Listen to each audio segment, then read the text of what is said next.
This is going to be my End and the Death spoiler video. It is the latest book in the Siege of Terra series, part 1 of the ending of the Siege of Terra series.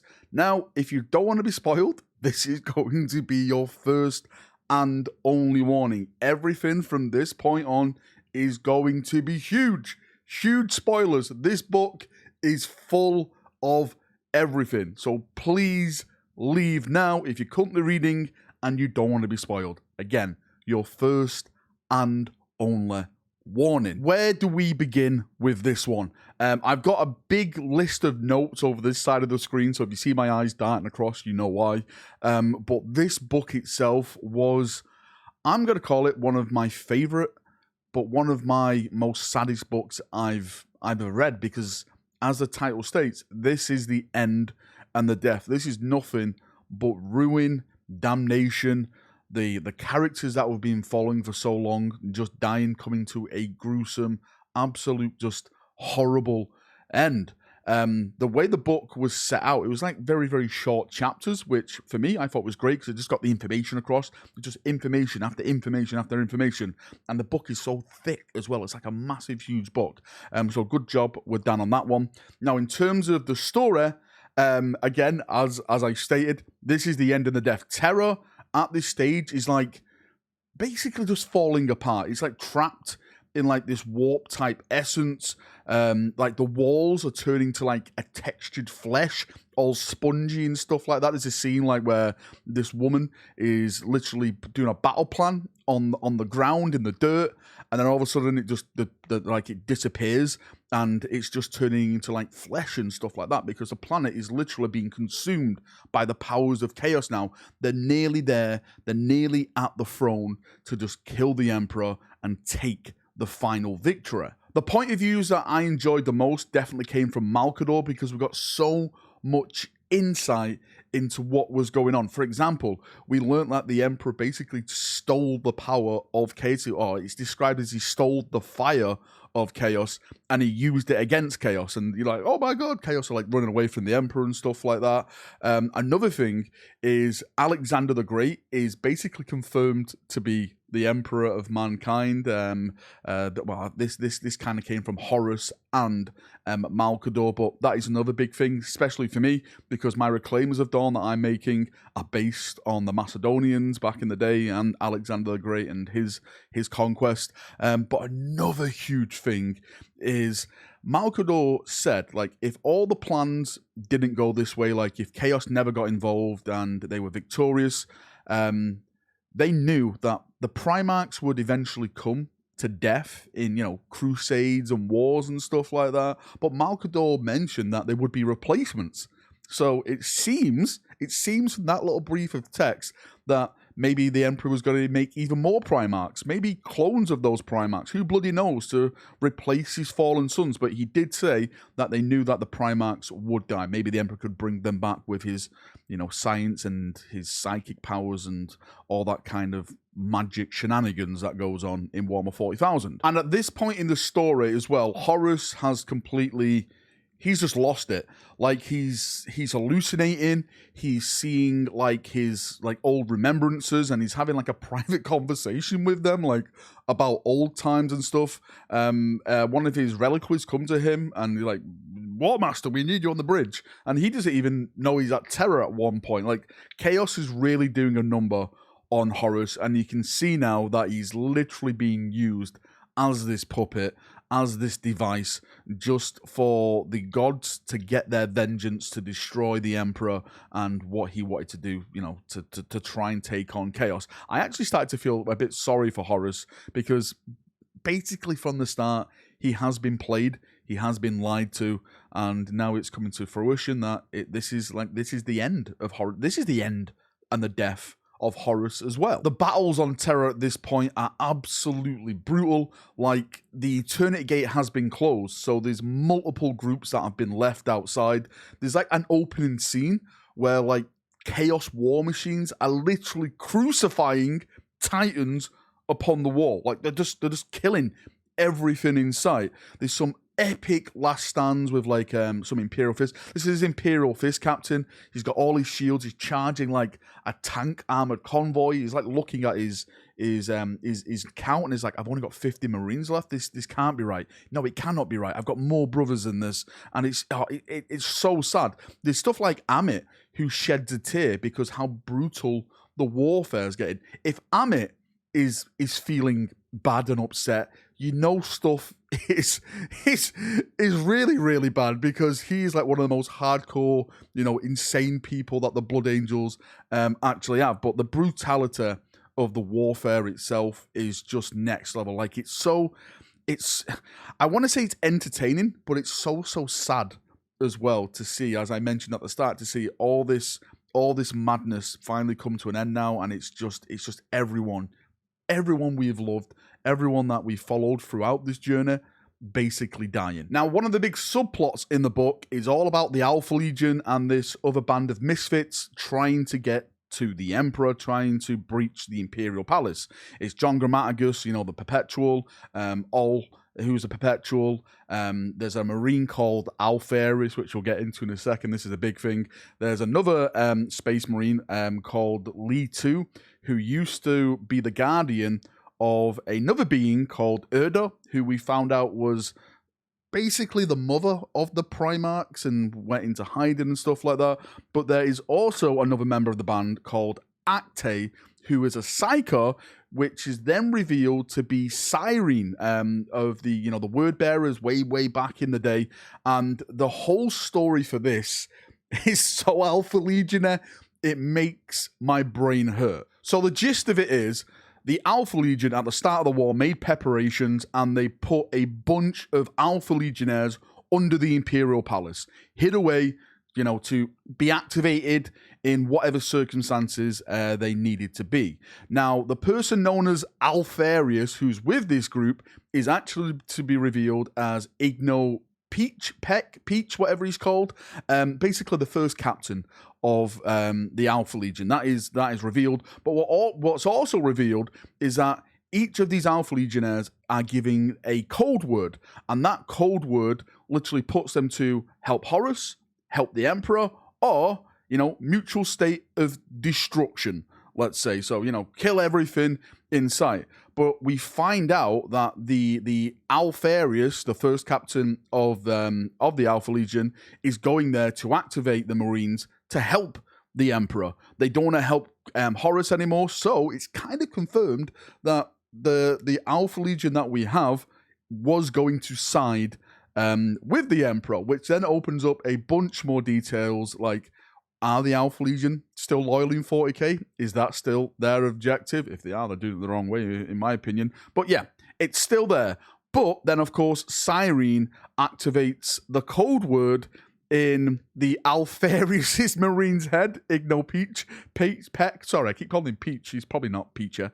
And he's then like on this mutual way of, killing both the Emperor and Horus. He can't go back once that word has been activated in his mind. Now, before this happened, the Alfarius Marine led the little group into secret tunnels so they could, breach the Imperial Palace and not really come across any of the madness that's going on. But since Cyrene activated that cold world, good old John Grammaticus basically planted a bomb on him.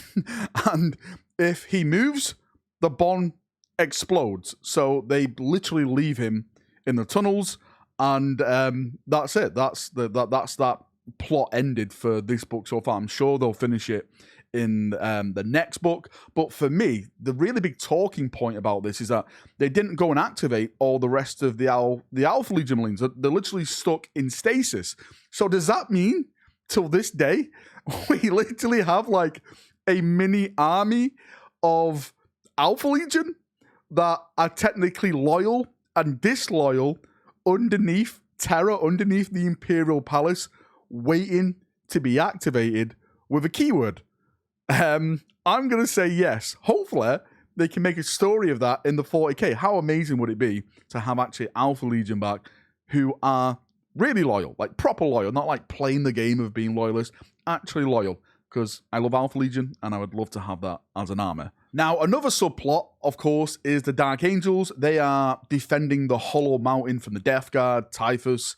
Really, really awesome battles between the Death Guard and the Dark Angels. This is allowing, the beacon to be lit so Gilliman can find Terra and bring his fleet in and, try and kill the traitors that are orbiting above and save the Emperor, the Retribution fleet.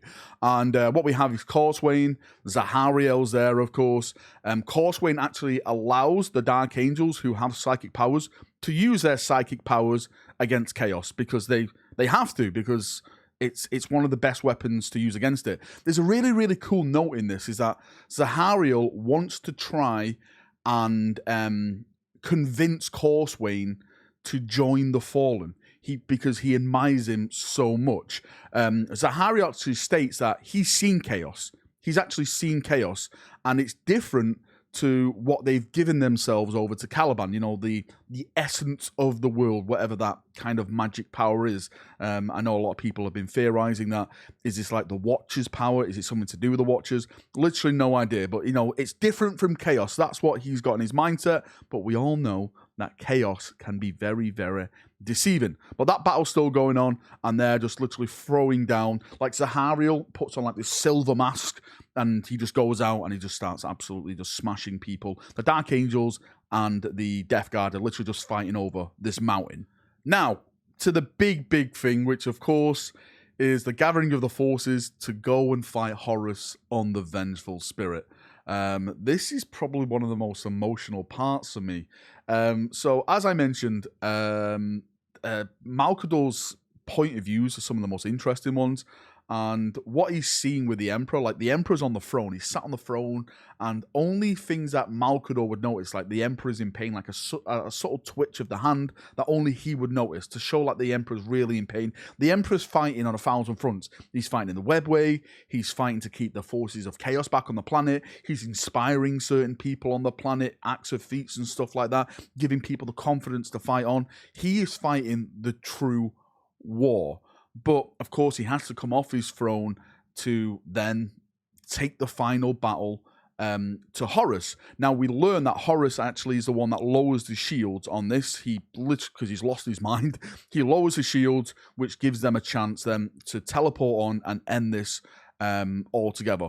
We learned that Malcador can sit on the Golden Throne. Of course, this is the old law. We learned this ages ago. They learned this ages ago once they found the device, but only for a certain amount of time. Malcador knows that this will kill him. This is the end and the death. The Emperor actually calls Malcador, not Malcador the Sigillite, Malcador the hero. And again, tears were nearly shed. And I'm not the only one, because Malcador summons Vulcan, he summons Sanguinius, Dawn, and Valdor to the throne room, ready to do the teleportation, like teleport up all the Vengeful Spirit. Sorry, I'm losing my bloody words here.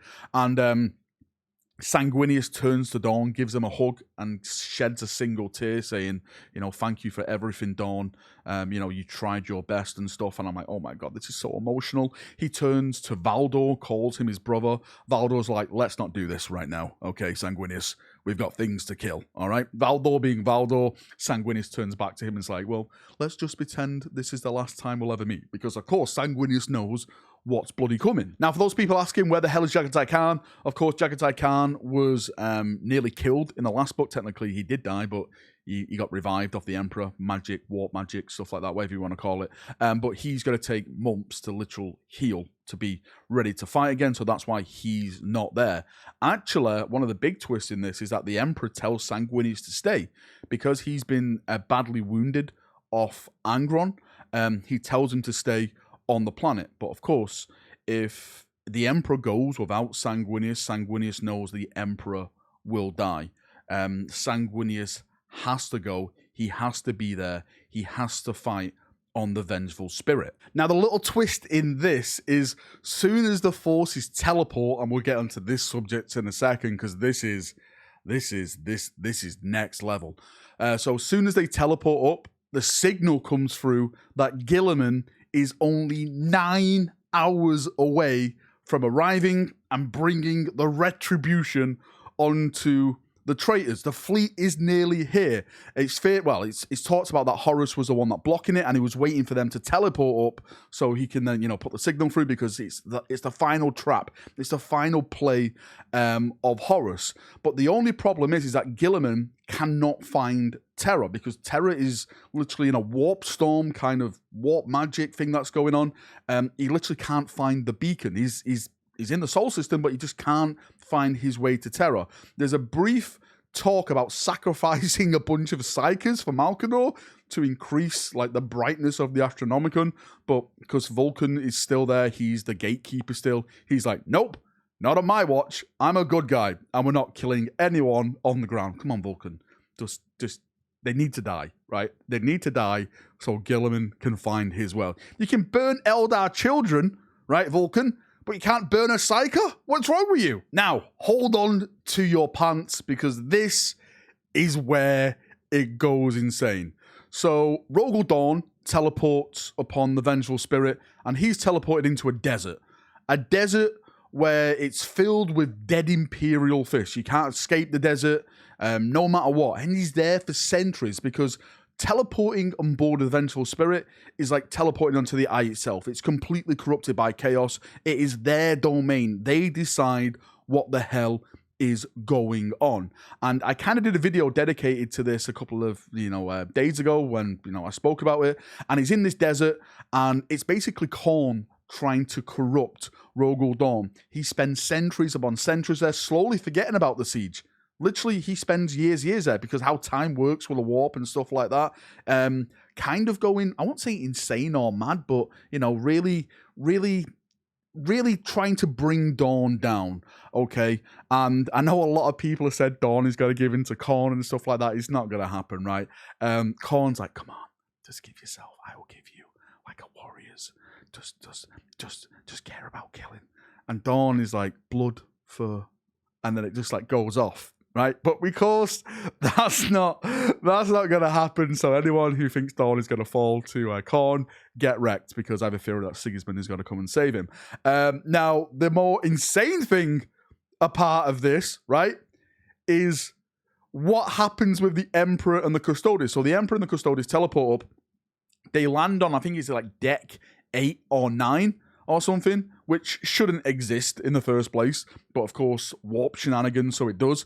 But then half of the Custodes start to bleed from their eyes. Half of them are frozen, and like the other half actually turn on the Emperor. Like Horus is like, I say mind control, corrupted, chaos, whatever you want to call it. Custodes turning on the Emperor himself.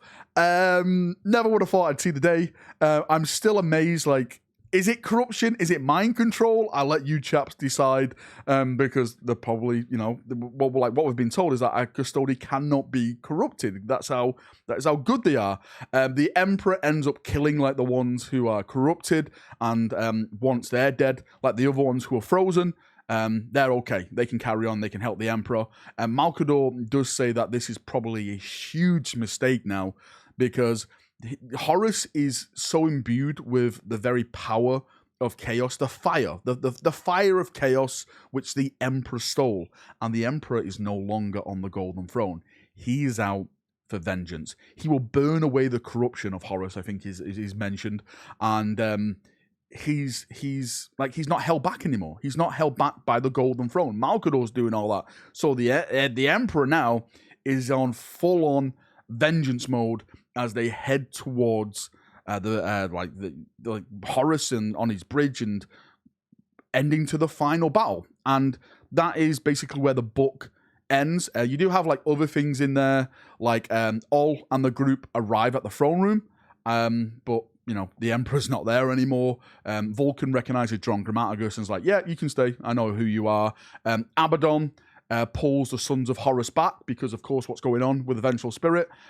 Basically on the ground, it's like every man for themselves now. Like order's completely broken down, but he manages to like, come on, we need to fall back. We need to help Horus. Even at this stage, like he's really looking down on Horus. Is there anything else more that's going on? Basically, that's it. Yeah. That's basically the end of the book, and the second part of the book, of course, is going to be the final fight with Horus and Gilliman's fleet arriving. We're probably going to have the end to the Dark Angels saga. Oh, there is one thing. Garviel Loken, because the way the planet is and it's going all insane, you're like teleporting around and stuff like that. There's like portals everywhere. Kind of like, you know, Marvel with like those, I don't know, where they go like that with a finger and then a portal opens up, but chaos-wise. And he goes through one and he steps aboard the Vengeful Spirit. So Garviel Loken is also confirmed now to be on the Vengeful Spirit as well. And of course, he's going to go to Horus.